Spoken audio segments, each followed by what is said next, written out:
Gorgon project is doing it now, and of course these techniques have been used for many, many years in the oil and gas industry, so they're very familiar techniques, but the technology is always improving. But the broader point here, Pete, is we want to harness the best available technologies coming out of COVID-19 to support these crucial industries: manufacturing, transport, agriculture.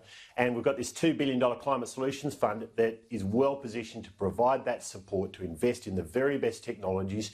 And in the process, we bring down emissions, we bring down costs for those industries, we bring down emissions as well using technology, not taxes. That's the focus of the fund and the recommendations that we've accepted. And of course, that means using every technology available. There's lots of people who like to rule out the technologies they don't like. Look, we've got to be technology neutral about this. Australia as a country has succeeded in these fantastic sectors like mining and agriculture because we've been prepared to deploy technologies that can help those industries prosper. So how do you reward an individual for carbon emission reduction? Well, we do it now. I mean, we have an emissions reduction fund which has reduced almost 200 million tonnes at $12 a tonne, something that many said was completely impossible, but we've absolutely nailed it. And that since we've been in government back in 2013, we've achieved extraordinary outcomes. The focus, though, historically has been very much in terms of land use. And what this report is proposing and what we're accepting is that it needs to get beyond that and focus on manufacturing, on industry, on agriculture.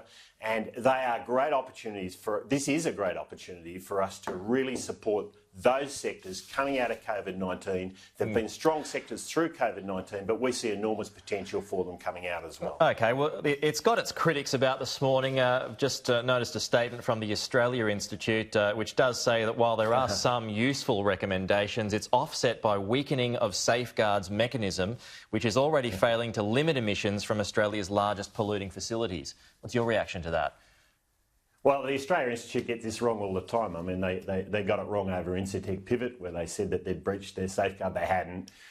So, you know, that they should get their facts right. But look, the truth of the matter is that this broadens right across the economy into those crucial sectors for Australia, a fund which has been very successful historically. It will evolve as it goes from the Emissions Reduction Fund to the Climate Solutions Fund, but importantly what it does now is support new technologies into those crucial sectors and support those sectors to succeed into the future. Look, Labor has supported carbon capture and storage in the past. Kevin Rudd said we should be leading the world on it, and I noticed Joel Fitzgibbon tweeted out in support of it just the other day. So there's a lot of support from across the parliament for these sorts of initiatives. But what do you do about heavy industry, though? Because, you know, it is hard to abate. Well, I mean, the first and most important thing we're doing with heavy industry right now is ensuring that they're paying a fair cost for energy and not imposing taxes on them, Pete.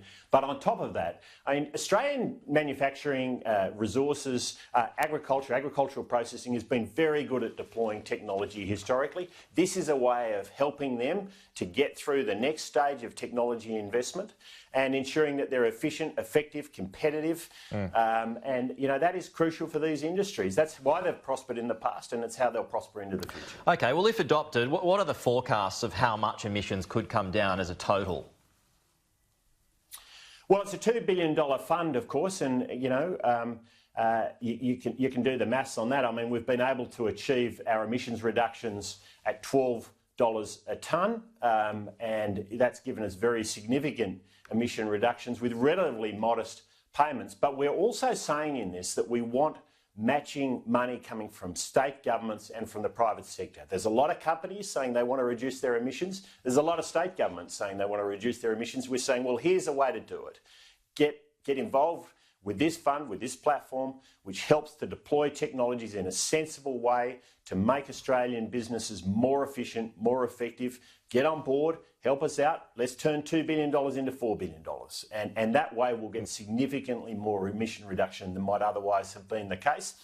Here's the chance for those companies that are talking emissions reduction and those states to stump up and get involved. New South Wales government has already done that and has made a very significant commitment to working with us on the climate solution. You're taking up 21 of the recommendations. I mean, realistically, when can they start? When should they be taken up?